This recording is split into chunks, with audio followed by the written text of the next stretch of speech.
Hello friends.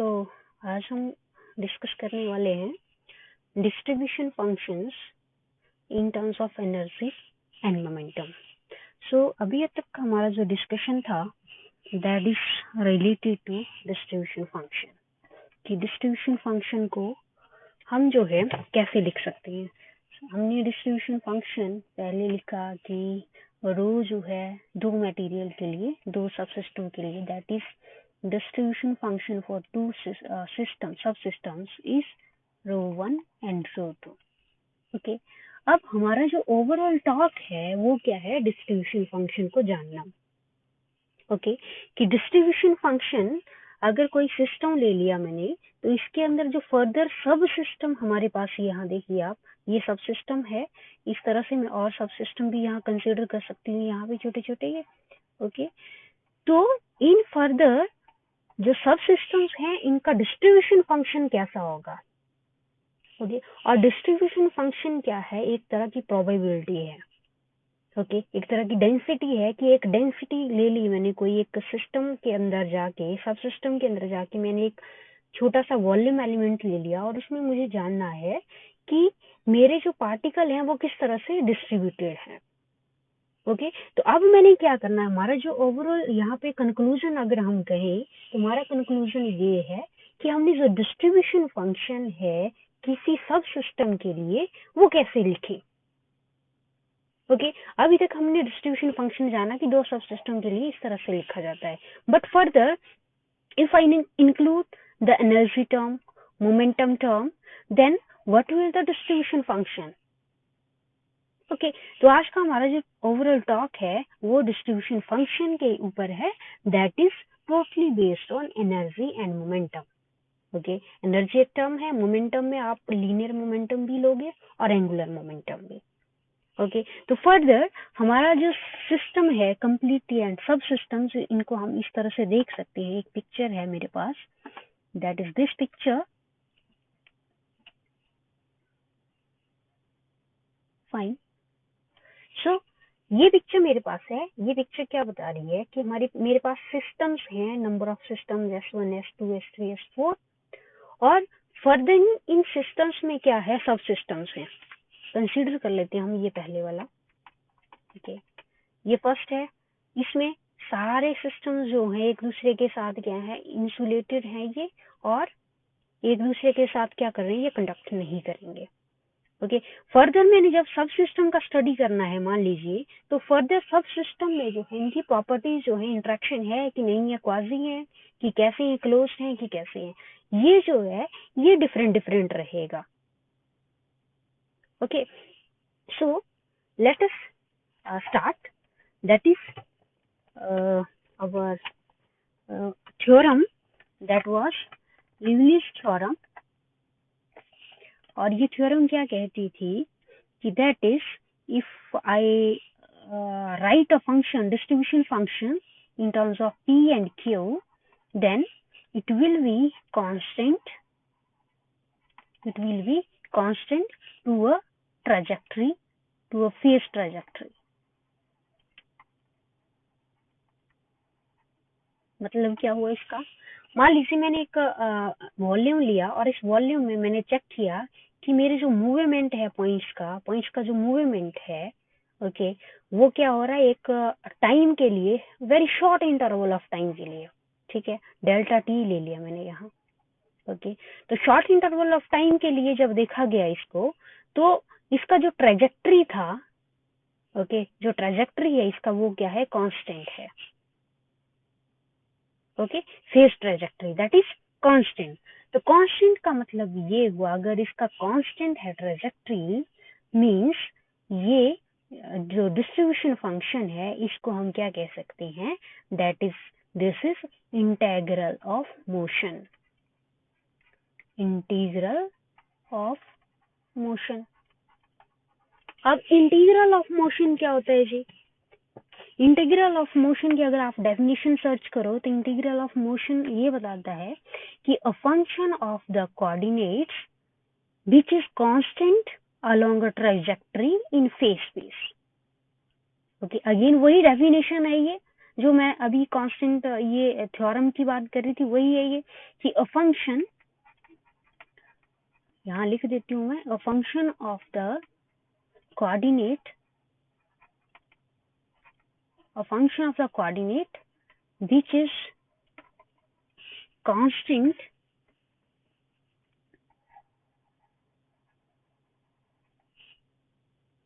along a trajectory in phase space.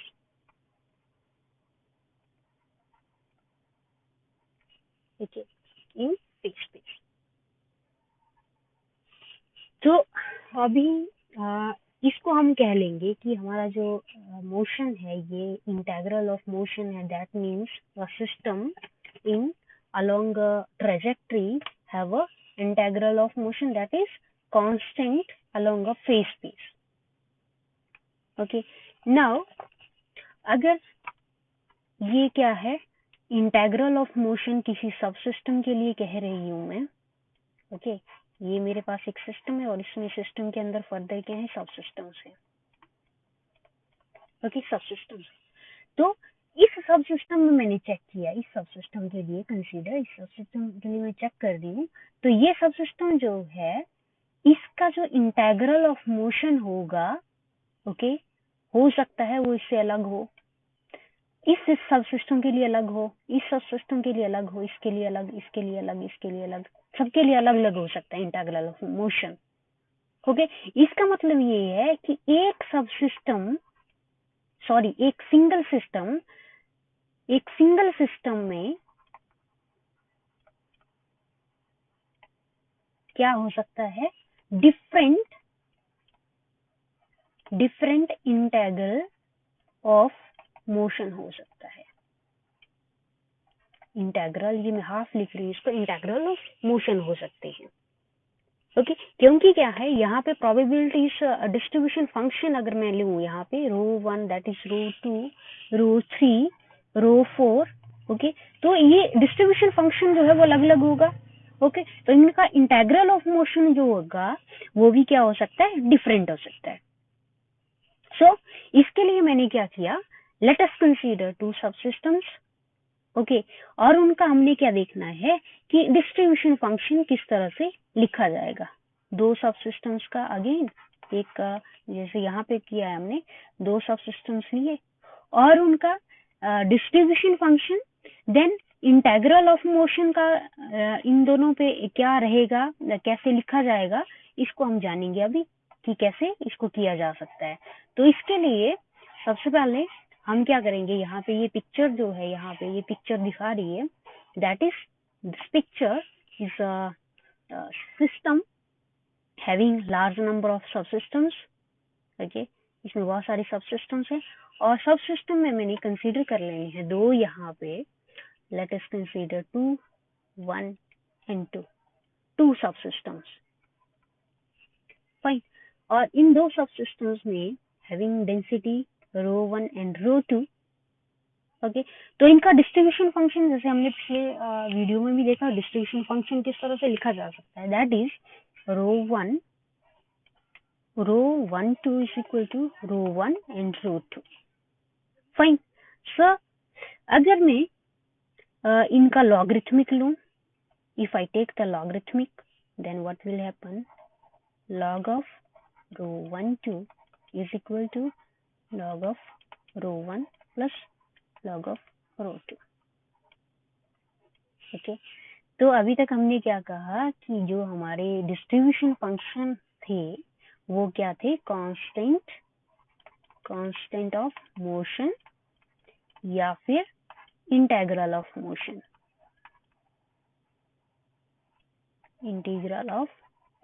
थे। But जब इसका लॉगरिथमिक लिया तो हमने देखा कि डिस्ट्रीब्यूशन फंक्शन जो है विद दिस लॉगरिथमिक क्या हो सकता है, वो can be additive. Okay, so finally हम ये कह सकते हैं यहाँ पे कि logarithmic of distribution function is not only not only integral of motion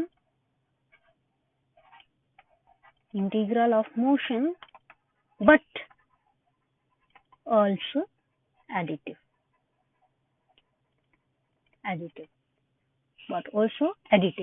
so completely हम इसको ऐसे कह लेंगे that is this is additive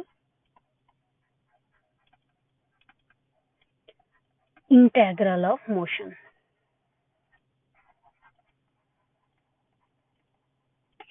okay so finally हमने ये कह दिया कि हमारा जो डिस्ट्रीब्यूशन फंक्शन है that is logarithmic function and that is additive integral of motion.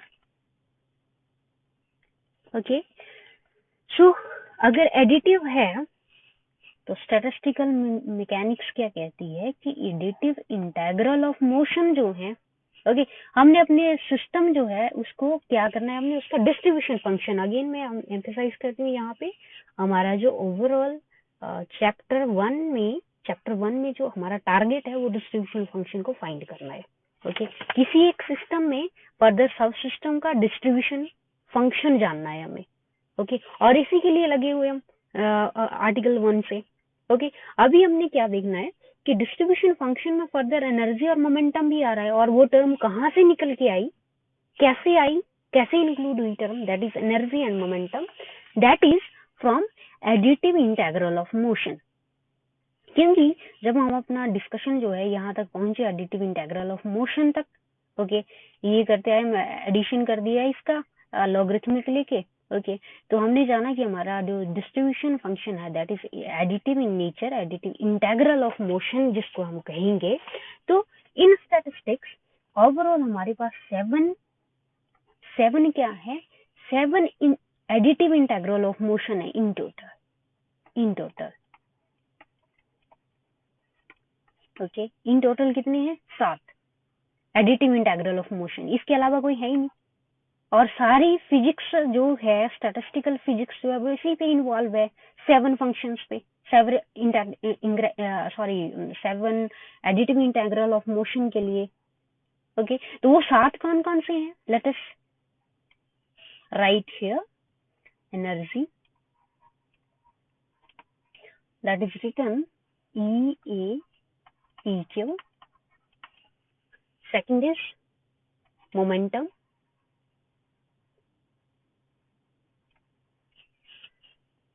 Third one is this momentum is linear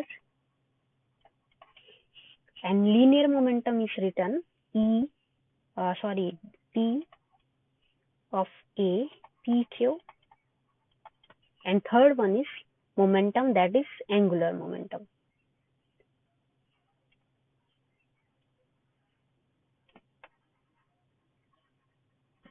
Okay, angular momentum that is related to rotation PQ. Sorry.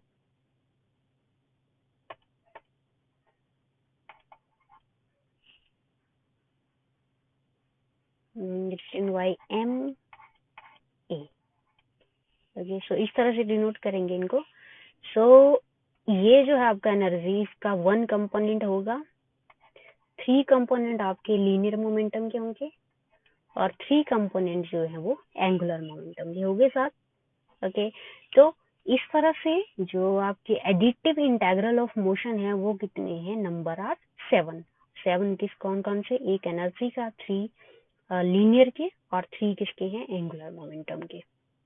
Okay now what we have to do हमने क्या करना है ये जो आपने लिखे energy that is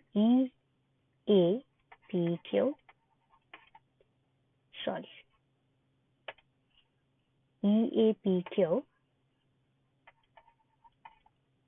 comma momentum PAPQ small p here and third one is momentum that is angular PQ.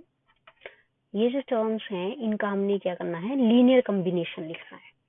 So finally हमारे पास जो मोमेंटम और एनर्जी की टर्म्स में जो डिस्ट्रीब्यूशन फंक्शन हम लिखने जा रहे हैं वो क्या होगा, इनका लीनियर कॉम्बिनेशन। ओके, तो जो मैं कह रही थी कि हमारा जो डिस्ट्रीब्यूशन फंक्शन है वो क्या होगा इन टर्म्स ऑफ एनर्जी और मोमेंटम, वो कैसे आएगा, वो यहाँ से आ गया, by the additive integral of motion. So let us right distribution function as a linear combination, that is log of rho a is equals to alpha a plus beta e a e q plus gamma p a p comma q and delta m a p comma q। So finally हमारे पास जो distribution function अभी निकल के आ रहा है, that is the combination of energy and momentums. Okay, और ये function जो है यहाँ पे अल्फा बीटा गामा डेल्टा, ये क्या है, कांस्टेंट कोफिशिएंट्स हैं ये, ठीक है, अलग अलग आपके सब सिस्टम्स के। ओके, और इनका वैल्यू जो है वो डिफरेंट रहेगा सभी सब सिस्टम्स के लिए। So this is our distribution function in terms of energy and momentum। Further जानेंगे हम कि ये डिस्ट्रीब्यूशन फंक्शन जो है फर्दर इसको और मॉडिफाई किया गया। मॉडिफाई कैसे किया, कुछ अजम्पशंस ली थी और मॉडिफिकेशन से हमने देखा कि ये जो डिस्ट्रीब्यूशन फंक्शन है अब ये एनर्जी और मोमेंटम की टर्म्स में जो आया था उसको सिर्फ एनर्जी की फॉर्म में लिखा गया है, और वो कैसे हुआ ये हमने जानना है। ओके, तो नेक्स्ट वीडियो में हम देखेंगे कि डिस्ट्रीब्यूशन फंक्शन को फर्दर कैसे लिखा गया।